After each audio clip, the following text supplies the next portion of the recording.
Hey guys, কি খবৰ? আশা কৰোঁ সকলোৱে ভালেই চাগে।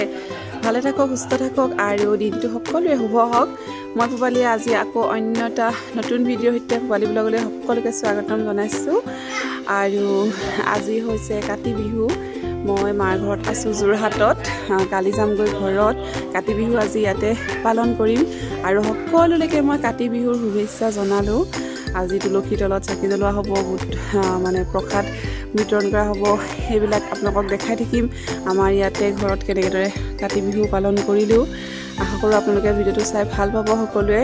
আৰু কালি যাম মই ঘৰত বঙাইগাঁও, যোৰহাটটো বঙাইগাঁও যামগৈ। আৰু যদিহে আপোনালোকৰ ভাল লাগে তেতিয়াহ'লে লাইক, কমেণ্ট, শ্বেয়াৰ আৰু ছাবস্ক্ৰাইব কৰিবলৈ নাপাহৰিব। আশা কৰিছোঁ আপোনালোকে আগবাঢ়ি যোৱাত সকলোৱে সহায় কৰিব। ঠিক আছে, তেতিয়াহ'লে ব'লক বেছি টাইম নকৰি আজি ভিডিঅ'টো ষ্টাৰ্ট কৰিম। আজি কাতি বিহু।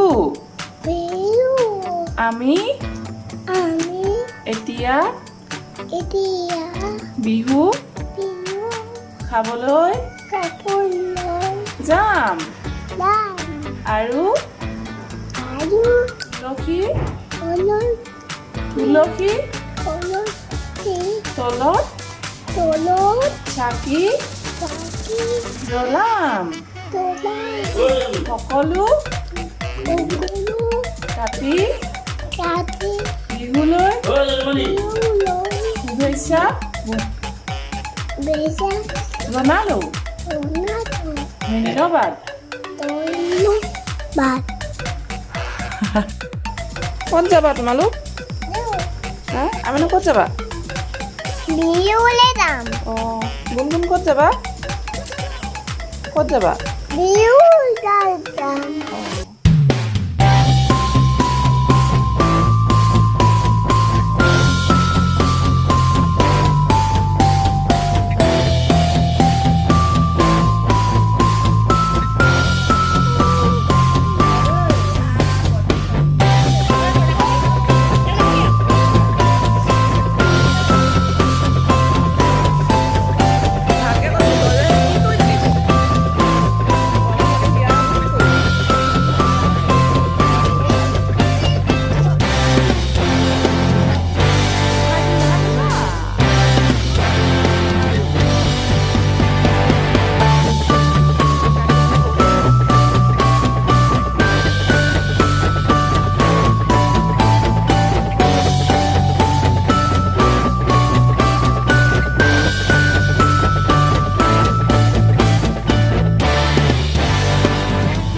এইবিলাক বাচ্ছা পাৰ্টি পাই গ'লহি আমাৰ ঘৰত। বাচ্ছা পাৰ্টি আহি গ'ল কাতি বিহু খাবলৈ, হাতত এটা পলিথিন লৈ।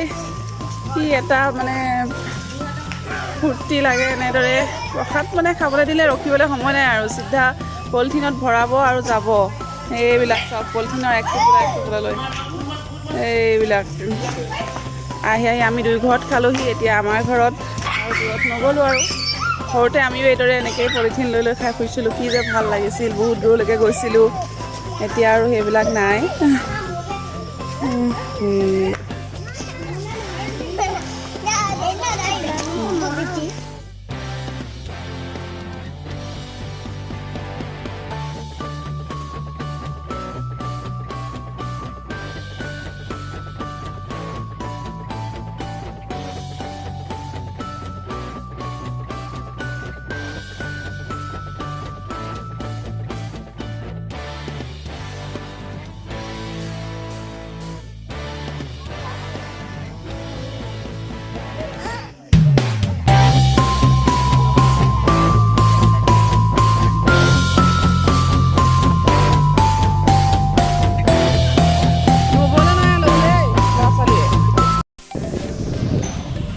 এইয়া কাতি বিহু বুলি নাৰিকলৰ লাড়ু, কেক আৰু পিঠাগুড়িৰ কেক এয়া চাহৰ লগত খাবলৈ লৈছোঁ। এতিয়া আপোনালোককো দেখালোঁ।